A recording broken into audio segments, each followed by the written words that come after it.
Recibe la palabra de Dios con el pastor Miguel Rodríguez. La Biblia dice que cuando Jesús tenía 12 años, en el templo supuestamente él se perdió.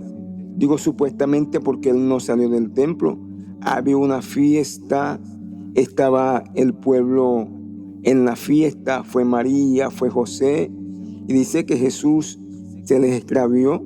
Ellos lo buscaron por 3 días y cuando le hallaron, su mamá dijo: hijo, ¿por qué nos has hecho así?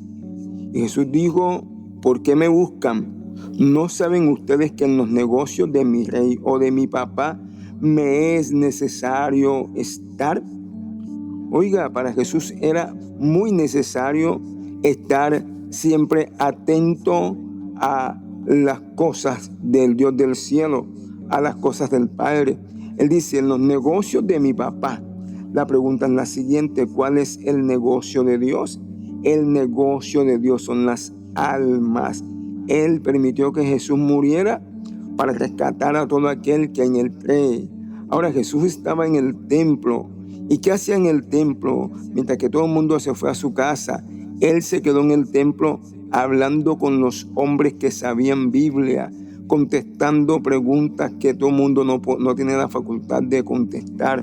Hoy los hombres que leemos la palabra, que servimos a Dios, y aún la gente que no conoce a Dios, les sugiero que tengan en cuenta esto que Jesús dijo. Es una necesidad hoy por hoy atender a los negocios del cielo. Hoy por hoy es muy necesario que usted y yo entendamos que Dios quiere que usted se interese por el reino de los cielos. Ahora la pregunta es: ¿qué debo hacer yo para interesarme o para participar o tener esa misma respuesta que Jesús dio, que le era necesario estar en los negocios de su rey o de su papá?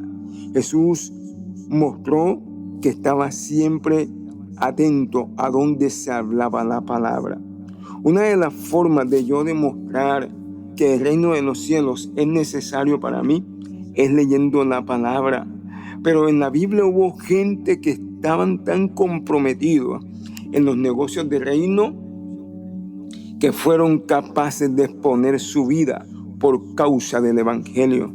El apóstol Pablo estaba tan decidido a estar ocupado en los negocios del rey que cuando echó fuera el demonio de una muchacha endemoniada, lo metieron preso, le dieron palo, lo metieron en la parte más profunda de la cárcel.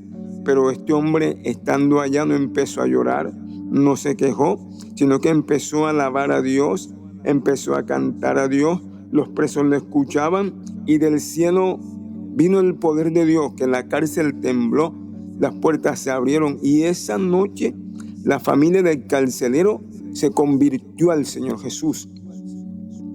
Hoy muchos podemos predicar el evangelio, pero hago la salvedad: predicar el evangelio puro, sin intereses personales, sin buscar por el evangelio fama, sin buscar por el evangelio dinero. Predicar el evangelio entendiendo que el evangelio es poder de Dios para salvación y que el negocio principal de Dios son las almas. Las almas tienen un valor grande delante de Dios, y así como las almas valen bastante para Dios, de igual forma también debe valer para usted y para mí.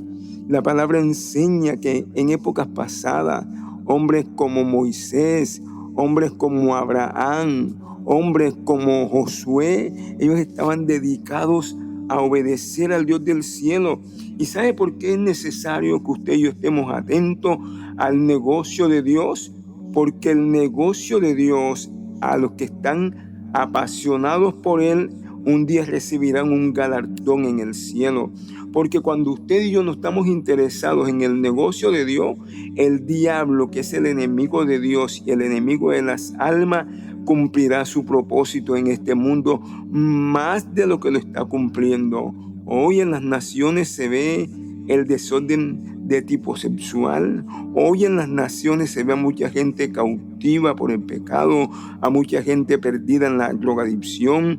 Hoy por hoy en las naciones se ve gente matándose unos con otros, gente que piensan que no valen nada y simple y llanamente porque no conocen al Dios de la Biblia, que tiene el poder para cambiar al hombre más pervertido y convertirlo en un hombre nuevo, como hizo con el apóstol Pablo, que era un hombre que prácticamente buscó un camino de ser un asesino. Le gustó perseguir la iglesia, participó en la muerte de Esteban, y aún cuando el Señor se le apareció en su camino, ese hombre cambió por completo. Y él dijo: es que yo no me avergüenzo del evangelio, porque el evangelio es poder de Dios. Ese hombre se encargó de predicar en muchas ciudades, estableció una cantidad de iglesias, y cuando moría, él le decía a Timoteo: el tiempo de mi partida ya está cercano.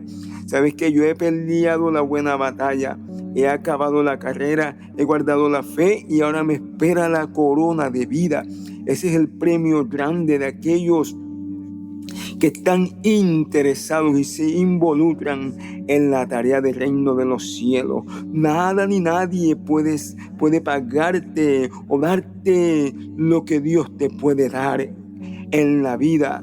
En este mundo te puede dar paz, te puede dar gozo, aunque tengas dificultades, aunque tengas problemas. Si usted ama a Dios y ama su obra y se interesa como Jesús, créame que la presencia de Dios te va a invadir, te va a cambiar y va a hacer de ti un hombre para gloria de su nombre, útil en su mano. Y cuando partas de este mundo, podrás disfrutar de las mansiones que hay en el cielo. Hoy te amonesto a que tus caminos y mis caminos sean enderezados y nuestros ojos estén puestos en Jesús, que es el autor de vida eterna, y que por encima de desánimo procuremos cada día amar a Dios y su obra. Dios bendiga a cada oyente y te suplico que a todos nos ayudes a entender que es necesario estar pendiente a tus negocios, papá. No por intereses personales, sino por el interés divino, que es que las almas se conviertan y vengan un día, Señor mío, a tu presencia. Declaro a los enfermos sanos por el poder de tu palabra, en el nombre de Jesús. Amén y amén.